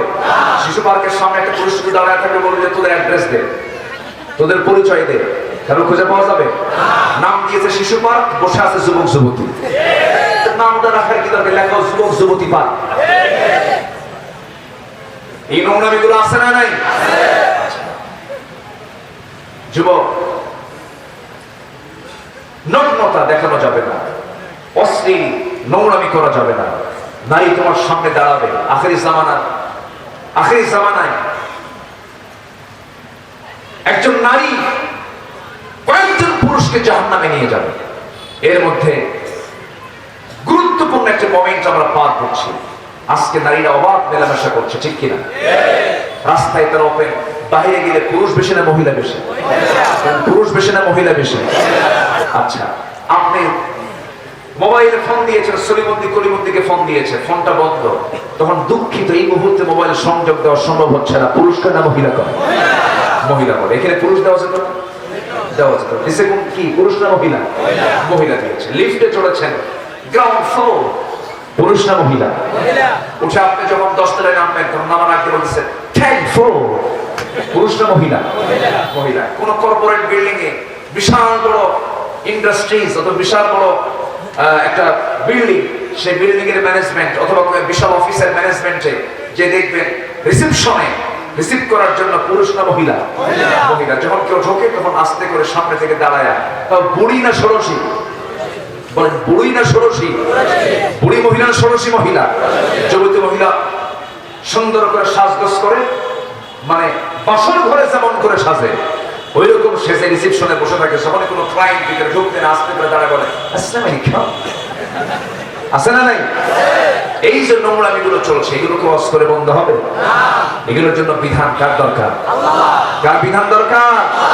যুবক নারীর দিকে তাকাতে মন চাইলেও তাকানো যাবে না। তাকানো যাবে না। নিজের মার দিকে, নিজের মার দিকে, নিজের বোনের দিকে, নিজের স্ত্রীর দিকে তাকানো জায়েজ আছে না নাই? কিন্তু অন্যের বউয়ের দিকে তাকানো যাবে না। অন্যের বউয়ের দিকে তাকানো যাবে না। নিজের স্ত্রীর দিকে আপনি তাকান, সব পেয়ে যাবেন। স্ত্রী তো বরকত, মেয়ে তো রহমত, মা তো জান্নাত। যেরকম সুবহানাল্লাহ। কিন্তু সেই মা যাদেরকে আজকে এত নিচে নামিয়ে দেওয়া হয়েছে, মার পোশাক কে দিয়েছেন? আসতে বলবেন না কে দিয়েছে? সেই মায়ের গা থেকে পোশাক নামিয়ে নিয়েছে কে? কারা নামায় নিছে? মানুষ নামের কিছু নরপশু, মানুষ নামের কিছু নরপশু আছে না নয়?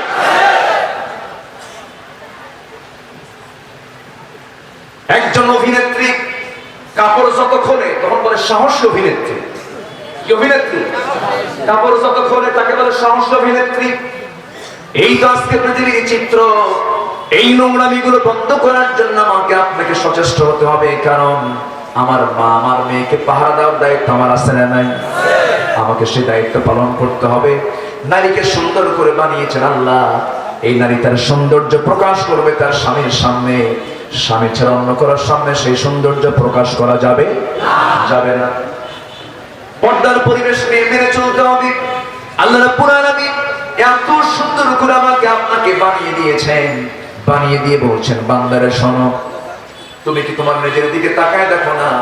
অফি আনফুসিকুম আফালা তুবসিরুন। বান্দা আমি তোমাকে এত সুন্দর করে বানিয়েছি, তোমাকে চক্ষু নাই, তুমি কি দেখো না? মাথার চুল থেকে শুরু করে নিয়ে পা পর্যন্ত প্রতিটি অঙ্গ প্রত্যঙ্গ কে বানিয়ে দিয়েছেন? সৌন্দর্য কে দিয়েছেন? চোখের জায়গায় চোখ দিয়েছেন কে? কানের জায়গায় কান দিয়েছেন কে? নাকের জায়গায় নাক দিয়েছেন কে? মুখের জায়গায় মুখ দিয়েছেন কে? কিডনির জায়গায় কিডনি দিয়েছেন কে? হাতের জায়গায় হাত দিয়েছেন কে? পায়ের জায়গায় পা দিয়েছেন কে? কিডনির দাম আছে না নাই? কিডনি যার নাই সে বুঝে কিডনির দাম কত। এই কিডনি কত বড় জরুরি জিনিস। আল্লাহ রাব্বুল আলামিন মার পেট থেকে আমাকে সম্পূর্ণ ফুলফিল করে দুনিয়াতে পাঠিয়ে দিলেন। বান্দা তোর সকল চাহিদা আমি পূরণ করে দিলাম। এই যে কিডনি, অনেকের কোমরে ব্যথা করে, কোমরে ব্যথা করলে পরে সেই সময় তার অবশ্যই ট্রিটমেন্ট নেওয়া উচিত। কিডনি একটা গুরুত্বপূর্ণ পার্টস। এই কিডনি প্রত্যেকটা দিন আমার আপনার দেহে 150 লিটার রক্ত ছাকে। কত লিটার? 150 লিটার রক্ত ছাকতেছে 24 ঘন্টায় নিয়মিত। বলি আলহামদুলিল্লাহ। কিডনির ওজন হচ্ছে মাত্র 200 গ্রাম। কত গ্রাম? 200 গ্রাম ওজনের এই কিডনি। কি মেশিন আল্লাহ পাক দিয়েছেন প্রত্যেকটা দেহের ভিতরে? কয়টা করে দিয়েছেন? কিডনি কয়টা? 2টা কিডনি দিয়েছেন, যার ওজন হচ্ছে 200 গ্রাম করে। এই কিডনি যদি কারো ফেল মেরে যায়, ড্যামেজ হয়ে যায়, তখন ডাক্তারের কাছে গেলে পরে তখন ডাক্তার বলে আপনার ডায়ালিসিস করতে হবে। এই কিডনি যে কাজটা করে তার জন্য ডায়ালিসিস মেশিন সেট করতে হয়। সেই মেশিনটার ওজন হলো 100 কেজি। কয়শো কেজি বলেন? আর আমার আল্লাহ যে আমাকে যে মেশিন দিয়েছেন তার ওজন কত? বলেন কত গ্রাম? আধুনিক বিজ্ঞান এত বুদ্ধি খাটায়া মেশিন বানাইছে কয়শো কেজি। আর আল্লাহ আমার যে মেশিন দিয়েছে সেই মেশিনের ওজন কত কেজি? 200 মাত্র গ্রাম। এবং সেটা আরো ইনটেক, আরো সুন্দর, আরো স্বচ্ছ, আরো স্পষ্ট। আল্লাহু আকবার বলেন। 10 লক্ষ 20 লক্ষ ছাঁকনি দিয়ে দিয়েছে। রক্তগুলোকে পরিশোধন করে দেয়, পেশাব আকারে বের করে দেয়। আমার শরীর থেকে ঘাম আল্লাহ রাব্বুল আলামিন ছড়ায় দেন। এই ঘামের পানি আর চোখের পানি কি একরকম নাকি? আসতে বলবেন না একরকম নাকি? ঘামের পানি যদি চোখের ভিতরে ঢুকে যায় তখন কেমন লাগে? চোখ জ্বলে না? চোখ জলে প্রমাণ হলো চোখ থেকে যে পানি বের হয় এটা একটা পানি। আমার গা থেকে যে ঘাম ঝরে এটা এক প্রকার পানি। আবার যে পেশাব আকারে যে বের হয়ে যায় সেটা এক প্রকার পানি। এটা কে বের করে দিয়েছেন? আসতে বলবেন না, কে বের করে দিয়েছেন? আল্লাহ বের করে দিয়েছেন। এই চোখ যেন নষ্ট না হয়। মার পেট থেকে আমরা দুনিয়াতে এসেছি 90 বছর, 100 বছর, 120 বছর যদি বাঁচো না কেন বান্দা, 60, 70, 80 বছর বাঁচো না কেন বান্দা, ওই চক্ষু নিয়ে তোমাকে কবরে যেতে হবে।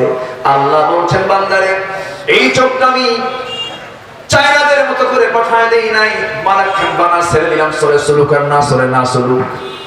চায়না আছে না? চায়নার জিনিস কিছু আছে আল্লাহ রাব্বুল আলামিন ওই রকম করে চোখ আল্লাহ পাক বানায় ছেড়ে দেন নাই। আল্লাহ রাব্বুল আলামিন চোখটা দিয়েছেন এই চোখটাকে হেফাজত করার জন্য, সুন্দর ম্যানেজমেন্ট করে দিয়েছেন। চোখের মধ্যে আল্লাহ রাব্বুল আলামিন যে পানি দিয়েছেন সেই পানি দুনিয়ার টিবলের কোনো পানি নয়, দুনিয়ার কোনো ড্রিঙ্কিং ওয়াটার নয়। এই পানির মধ্যে কিছু আছে তেল, কিছু আছে পানি, কিছু আছে শ্লেষা, আর কিছু আছে ইলেকট্রোলাইটের মিশ্রণে সুন্দর এক জটিল আল্লাহ রাব্বুল আলামিন পানি বানায় দিয়েছেন। যখন বান্দার কোনো চোখের সমস্যা হয়ে যায় আল্লাহ রাব্বুল আলামিন স্থায়ী অয়েন্টমেন্টের ভূমিকা পালন করে দিয়ে বান্দার চোখটাকে ঠিক রেখে দেন। জোরে বলি সুবহানাল্লাহ। এই চোখ বানালেন কে? এই চোখটা সুন্দর করে সুস্থ রেখে দিলেন কে? আর এই চোখ দিয়ে পরনের দিকে ছায়া থাকে কে? আল্লাহ ছায়া থাকে। হ্যাঁ, আমি কি আলোচনা চালাবো? কথা কি বলবো? জোরে বলি ইনশাআল্লাহ। এই চোখের ব্যাপারে প্রশ্ন আছে না নাই? আল্লাহকে একদিন প্রশ্ন করবেন।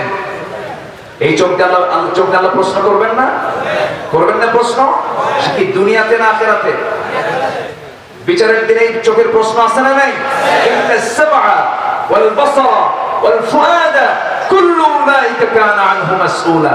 শ্রবণ শক্তি, দৃষ্টি শক্তি, অন্তর শক্তি সব জিজ্ঞাসিত হবে কার কাছে? আসতে বলবেন না, কার কাছে? এই জন্য আমার ভাইরা চোখটাকে কন্ট্রোল করতে হবে, শ্রবণ শক্তিকে কন্ট্রোল করতে হবে। সবকিছু শোনা যাবে না, সবকিছু দেখা যাবে না, সব চিন্তা মাথায় আনা যাবে না। সেই চিন্তা মাথায় আনবো যে চিন্তা করতে বলেছেন কে? সেই জিনিস দেখবো যা দেখতে বলেছেন কে? সেই জিনিস শুনবো যা শুনতে বলেছেন কে? আল্লাহ। আমার ভাইয়েরা, আমার বন্ধুগণ, বলতেছিলাম জাহান্নামে যাওয়ার জন্য বেশ কিছু কারণ আছে। জাহান্নামে কারা কারা যাবে এর মধ্যে অন্যতম কারণ চারটা। এক নম্বর কারণ হলো আনিল মুজরিমিনা মা সালাকাকুম ফি সাকার ক্বালু লাম নাকু মিনাল মুসাল্লিন। আমরা দুনিয়ার জিন্দেগিতে নামাজ পড়ে আসি না, এইজন্য আজকে আমরা জাহান্নামে। আমার বন্ধুগণ, যাররা যাররা পরিমাণ হিসাবগুলো কে নিবেন? আসতে বলবেন না, কে নিবেন? আল্লাহ নিবেন। নামাজ কি ছোটখাটো হিসাব না বড় হিসাব? হ্যাঁ, ছোট হিসাব না বড় হিসাব? এক নম্বর হিসাব কিসের হবে? আরো জোরে, আরো জোরে। গত মার্চ থেকে নিয়ে এই মার্চ পর্যন্ত, গত 2020 সালের মার্চ, 21 সালের মার্চ, এই একটি বছর আমরা একটা বয়ানি শুধু শুনতে পেরেছি। মোবাইল খুললে প্রসারের সব জায়গায় শুধু একটা ওয়াজ আমরা শুনেছি ঘন ঘন, সেটা হলো বেশি করে হাত ধোয়া, বেশি করে হাত ধুয়ে ফেলে, মুখে মাস্ক লাগান, স্বাস্থ্যবিধি মেনে চলে, ঠিক কিনা? এটা আমরা কয় বছর শুনলাম? 1 বছর শুনে আসতেছি। এতগুলো ওয়াজ আমরা শুনলাম, 20 সেকেন্ড 25 সেকেন্ড হাত ধোয়া। এই এতটুকু না শুনে আমরা যদি শুনতাম সুন্দর করে উযু করেন, নামাজ পড়েন, কি খারাপ হতো না? ভালো হতো। খারাপ হতো না? ভালো হতো। ভালো হতো। উযুর ভিতরে হাত ধোয়া আছে না?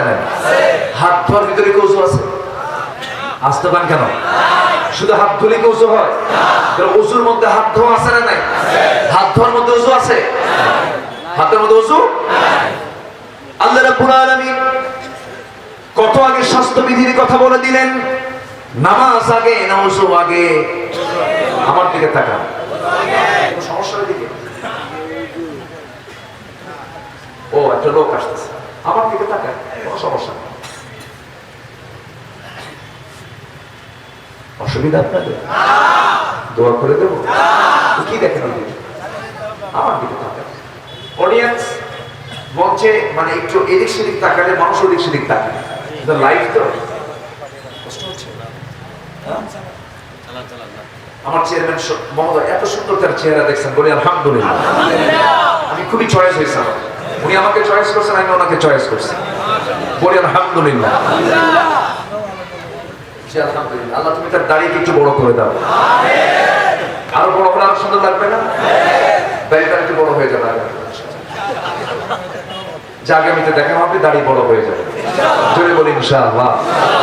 সেই দিন কুমিল্লার একটা মাহফিল, আমার পাশে চেয়ারম্যান মহোদয় বসা, তো প্রসঙ্গ আসছে দাড়ি নিয়ে। আমি আলোচনার একটা প্রসঙ্গে দেখেন না, দাড়ি নিয়ে কত কি হয়ে গেল না, মাঝখানে দাড়ি নিয়ে তো অনেক কিছু হয়ে গেল, জানেন না আপনারা? আড়ং আড়ং আড়ং দেশে রাস্তা নষ্ট করেছে ট্রাক, আর নারী নষ্ট করেছে ব্রাক, ঠিক কিনা? এই ব্রাকের অঙ্গ হলো আড়ং। আড়ং ঈদের মধ্যে পাঞ্জাবি বিক্রি করবে, এটা জায়েজ আছে। ঈদ উপলক্ষে পাঞ্জাবি, ঈদের নামাজে যাবেন পাঞ্জাবি পরবেন, এই পাঞ্জাবি কিনে নিয়ে যাবে, কিন্তু ঈদের নামাজের জন্য পাঞ্জাবি বিক্রি করা জায়েজ, আর সেই পাঞ্জাবি বিক্রি করার জন্য দাড়ি মুখে বিক্রি করা যাবে না। এই সমস্ত অসভ্য বেয়াদব কিছু আছে না নাই? দাড়ি রাখা কি? কে বলেছে দাড়ি রাখা ওয়াজিব? বলেন দাড়ি রাখা কি? দাড়ি রাখা কি? দাড়ি কাটা কি? হারাম। বলেন দাড়ি কাটা কি? হারাম। দাড়ি রাখা কি? ওয়াজিব। শক্ত কথা, কিন্তু শক্ত ফতোয়া এটা, এই ক্ষেত্রে কোনো আপোষ নাই। পৃথিবীর সমস্ত আম্বিকেরা তার দাড়ি ছাড়া না দাড়িওয়ালা? দাড়ি ছাড়া না দাড়িওয়ালা? জান্নাতীদের মুখে দাড়ি থাকবে না, এটা সত্য। জান্নাতীদের মুখে কোনো দাড়ি থাকবে না। এখন এই জন্য অনেকে বলে, বুঝলেন, জান্নাতে দাড়ি যেহেতু থাকবে না, এখন থেকে প্র্যাকটিস করতেছে দাড়ি ছাড়া চলার জন্য। এরকম কিছু বেয়াকুব আছে না? দাড়িওয়ালা ছিলেন মুহাম্মদ সাল্লাল্লাহু আলাইহি ওয়াসাল্লাম। আমি দাড়িওয়ালা হব, জোরে বলি ইনশাআল্লাহ। কথার প্রসঙ্গে একটু ওইদিকে গিয়েছিলাম, আবার একটা লাইনের দিকে চলে আসি, কষ্ট পাচ্ছেন না তো? তাহলে ওযু আগে না নামাজ আগে? ওযু আগে না নামাজ আগে? আচ্ছা, ফজর নামাজ পড়া কি? ফজর নামাজ পড়া কি? আচ্ছা, ফজর নামাজের আগে ওযু করা কি? তাহলে এখানে কয়টা ফরজ হলো? আচ্ছা, ফজর নামাজের আগে তাহাজ্জুদ নামাজ পড়া কি? তাহাজ্জুদ নামাজ পড়া কি? ওয়া মিনাল লাইলি ফাতাহাজ্জাদ বিহি নাফিলাতাল লাক, নফল। আচ্ছা, তাহাজ্জুদ নামাজ পড়া নফল। তাহাজ্জুদ নামাজে ওযু করা কি? বলেন ফরজ। একটা অ্যাম্বুলেন্স আসতেছে, হয়তো কোনো অসুস্থ লোক আছে, একটা অ্যাম্বুলেন্স এই দিক দিয়ে যাচ্ছে, বাস ঠিক আছে তো? আমার দিকে তাকান, ওটা ওই গাড়ির ওয়াজ হয়ে গেছে আমার, আর এইদিকে আমার দিকে তাকান। আচ্ছা, তো তাহলে তাহাজ্জুদ নামাজ পড়া হলো নফল, আর ওযু করা কি? তাহলে ওযু সবসময়ের জন্য ওযু করা কি? নফল পড়েন, সুন্নাত পড়েন, ওয়াজিব পড়েন, ফরজ পড়েন, ওযু করা কি? নামাজ। নামাজ আগে না ওযু আগে? ওযু। ওযুর গুরুত্ব কিন্তু কম নয়। ১৫০০ বছর আগে আল্লাহ রাব্বুল আলামিন ওযুর ব্যাপারে তাকিদ দিয়েছেন। ওযু মানে হলো স্বাস্থ্য বিধি। তোমার নামাজই হবে না ওযু ছাড়া। নামাজে যখন দাঁড়াবে তুমি, ইদা কুনতুম ইলাস সালাতি ফাগসিলু ওয়ুজুহাকুম ওয়া আইদাকুম, তোমার নামাজ হবে না, ওযু তোমাকে অবশ্যই বানাতে হবে। আমরা স্লোগান দেখলাম, no mask no service, no mask no service. সঙ্গে সঙ্গে যদি লেখা থাকতো নো সালাত নো সার্ভিস, সমাজ থেকে সমস্ত অন্যায়গুলো দূর হয়ে যেত, ঠিক কিনা? নো সালাত নো সার্ভিস, নামাজ নাই, কোনো সার্ভিস নাই। নো মাস্ক কেন? ভাইরাস ঢুকবে। আর নো সালাত মানে ঈমান থাকবে না, ঠিক কিনা? আগে ভাইরাস দেখা দরকার না ঈমান দেখা দরকার? আগে ভাইরাস না ঈমান? আগে ঈমান। ঈমানের জন্য আগে তাকিদ দিতে হবে। নো সালাত no service, no mask no service যেমন বলা হলো, বাস সবাই মাস্ক পরে ঘুরলো। বেশ কয়েকদিন ধরে মাস্ক পরে ঘুরতেছে। এক রিকশাওয়ালা, রিকশায় উঠেছে আমি, চাচা দেখে মাস্ক পরে আসছে। বললাম, চাচা মাস্ক লাগায় রিকশা চালাতে কষ্ট হয় নাকি? বাবা কি করবো, স্বাস্থ্যবিধি মানা ফরজ। স্বাস্থ্যবিধি মানা কি? ফরজ। এই জন্য মুখে মাস্ক লেগে আছে। কিছু দূর যাওয়ার পরে দেখি যে চাচা বিড়ি খায়। তো বললাম, চাচা আপনি মাস্ক লাগায় বিড়ি খাচ্ছেন কেমনে? আমার দিকে তাকায় দেখি মাস্কের ফুটা। মাঝখানে কি ফুটা ফুটা করে বিড়ি খাচ্ছে। আমার ভাইরা, আইন কি জিনিস দেখেন, সে মাস্ক লাগায় আছে, বিড়ি খাচ্ছে, তবু মাস্ক খোলে না। কি কথা কি বোঝা গেল? তো বিষয়টা হলো, আইন যদি হয়ে যায় নামাজ ছাড়া খেয়ে চলে, তাকে দেখো আমার বন্ধুগণ, তাহলে সমাজের ভিতরে অস্থিতিশীল পরিবেশ থাকতো? আসতে বলবেন না, থাকতো? থাকতো না। মসজিদের আবাদ হয়ে যেত। নামাজ নিজে পড়বো, নামাজ প্রতিষ্ঠান আমরা আন্দোলন করব, জোরে বলি ইনশাআল্লাহ। নামাজ আদায় করব, নামাজের পক্ষে আমরা কাজ করব, নামাজ কায়েমের আমরা আন্দোলন করব, জোরে বলি ইনশাআল্লাহ। নামাজ পড়তে বলেছেন একবার, নামাজ পড়তে বলেছেন কয়বার? নামাজ কায়েমের কথা একবার না 82 বার? একবার না 82 বার? 82 বার। রাসূল নামাজ শুধু যদি পড়তেন, তার ব্যাপারে এমন চাপ আসতো না, আমার নবীকে কেউ কিছু বলতো না। আমেরিকায় নামাজ পড়তে কোনো বাধা আছে? ইউরোপে নামাজ পড়তে কোনো বাধা আছে? নাই। আপনি যখন নামাজ কায়েমের কথা বলবেন, তখন বাধা আছে না নাই? যখন আপনি নামাজ রাষ্ট্রীয় পর্যায়ে কায়েম হোক, এই আন্দোলন যখন করবেন, তখন বাধা আছে না নাই? তখন ওই লোকগুলি বলবে এটা জঙ্গি, এটা কট্টর, এটা সন্ত্রাসী, এরকম আছে না নাই? তাহলে নামাজ আদায়ের সমস্যা নাই, নামাজ কায়েমে কিছু বাধা আছে না নাই? সবাই কি নামাজ পড়তে রাজি আছেন? কয় ওয়াক্ত নামাজ? একা না জামাতে? বুঝে না না বুঝে? জেনে না না জেনে? সময় না অসময়ে? তাড়াতাড়ি না আস্তে আস্তে? সামনে কি মাস আসে? সামনে কি মাস আসতেছে? রমজান মাসে আমরা এগুলোর প্র্যাকটিস করব, এবং এই প্র্যাকটিস 1 বছর কাজে লাগাবো, জোরে বলি ইনশাআল্লাহ। তাহলে কিয়ামতের দিন যারা যারা পরিমাণ যে হিসাব হবে, প্রথম হিসাব হবে কি নিয়া? আসতে বলবেন না, কি নিয়া? নামাজ কেউ ছেড়ে দেব? এবং যে নেতা নামাজ না পড়ে, ওই নেতার নেতৃত্ব আমরা মানবো না, ঠিক কি না? যে নেতার নামাজ নাই, তারে আমরা জুতা মারি, ঠিক কি না? যার নামাজ আছে, তার সঙ্গে আমার সম্পর্ক আছে। যার নামাজ নাই, যত বড় নেতা হোক না কেন, তার মূল্য আমার কাছে 1 পয়সা নাই। আল্লাহর দাম দিস না, তোর আমার কাছে কিসের দাম? ঠিক কিনা? নামাজ কয়েক হবে, বুঝে বুঝে পড়বো, জোরে বলি ইনশাআল্লাহ। ওই লোকের মতো বোঝা যাবে না। এক লোকের বাড়ি মসজিদের সাথে, লোকটা হিন্দু। লোকটা কি? হিন্দু। প্রত্যেক দিন মসজিদের সামনে দিয়ে যায়, ইমাম সাহেব বলে সামি আল্লাহু লিমান হামিদা। হিন্দু লোকের চিন্তা হলো, এই ইমাম সাহেবের হলো কি? প্রত্যেকটা ওয়াক্তি যায় আর শুধু হামিদের নামে দোয়া করে। হামিদা মেয়েটা কে? হিন্দুর চিন্তা শুধু একটাই, কাকে বলবে কাকে বলবে। ওর ঘরের সঙ্গে এক মুসল্লি 5 ওয়াক্ত নামাজ পড়ে মসজিদে, তাকে ডাক দিয়ে বললে, এই ভাই এদিকে আসো। তোমার ইমাম সাহেবের হলো কি? প্রত্যেকদিন শুধু এক মহিলার নামে দোয়া করে, হামিদা হামিদা হামিদা।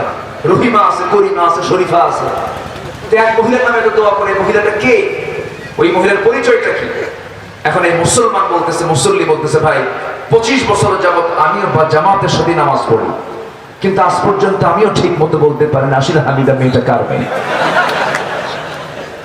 কি আমার কথা কি বোঝা গেল? তাহলে ওই হিন্দুর চিন্তার মধ্যে আর মুসলমানের চিন্তার মধ্যে কোনো তফাৎ আছে? আমাদের নামাজের দশা হয়েছে আজকে এরকম। একজন প্রকৃত নামাজি কখনো সুদের কারবার করতে পারে না। একজন প্রকৃত নামাজি কখনো তার বউকে পর্দাহীনতার পরিবেশে রাখতে পারে না। একজন প্রকৃত নামাজি কখনো দুনিয়ার দল করতে পারে না। নামাজি তো নামাজি, সে সারেন্ডার হবে কার কাছে? আল্লাহর কাছে। নামাজ পড়তেছো যে আয়াত দিয়া, সেই আয়াতের বাস্তবায়ন যদি তোমার ভিতরে না থাকে, তোমার নামাজ জাহান্নামে নিয়ে যাবে, ঠিক কি না? নামাজে বলতেছে একরকম, নামাজে কি বললাম? ইয়্যাকা না'বুদু ওয়া ইয়্যাকা নাস্তাঈন ইহদিনাস সিরাতাল মুস্তাকিম। আল্লাহ তুমি আমাদেরকে সরল সঠিক পথ দেখাও। নামাজ পড়ে বাইরে যে বললাম, এই মাসের সুদ কত রে হিসাব কর, আছে না নাই বলেন তো? ও বলল ইহদিনাস সিরাতাল মুস্তাকিম। নামাজ পড়ে বাইরে যে বলতেছে, দেখ এই মাসের সুদ কত হলো। সুদখোর মুসল্লি আমার দেশে তো নাই, বান্দরবনে নাই। ও বান্দরবনে আছে, ভালো, খুব বরকত। জোরে করেন নাউযুবিল্লাহ, জোরে বলেন নাউযুবিল্লাহ। ঘন ঘন পেশাব হয় রাতের বেলা, ঘন ঘন পেশাব করে, এটা কিসের লক্ষণ? ডায়াবেটিস। বুকের বাম পাশে ব্যথা করে, হার্টের প্রবলেম।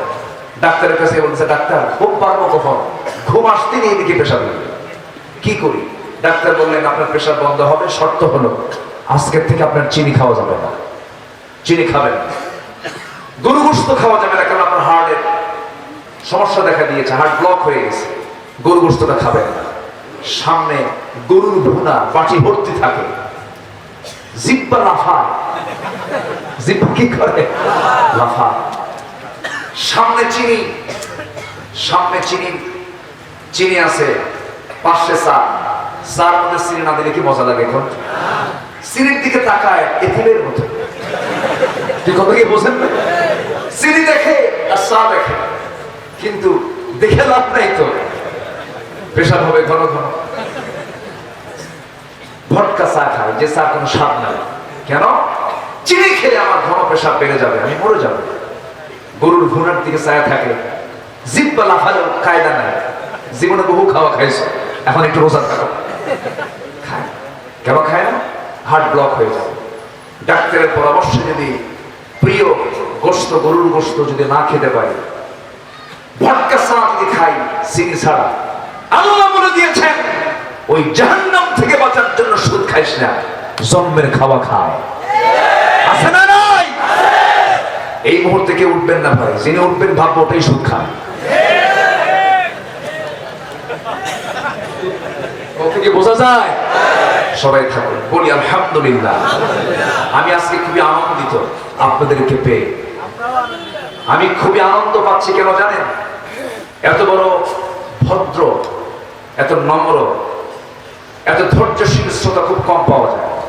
একটা মানুষের কোনো নড়াচড়া নেই আজকের মাহফিলে, বলি আলহামদুলিল্লাহ, জোরে বলি আলহামদুলিল্লাহ। এটা হচ্ছে কোরআনের আদব। কিসের আদব বলেন? কোরআনের আদব। আমরা শেষ মোনাজাত করে যাব, জোরে বলি ইনশাআল্লাহ। কতগুলো এখনো পড়ে আছে অনেক। সম্মানিত ভাইয়েরা, নামাজে বলেছে কি? ইয়াকা না'বুদু ওয়া ইয়াকা নাস্তাঈন।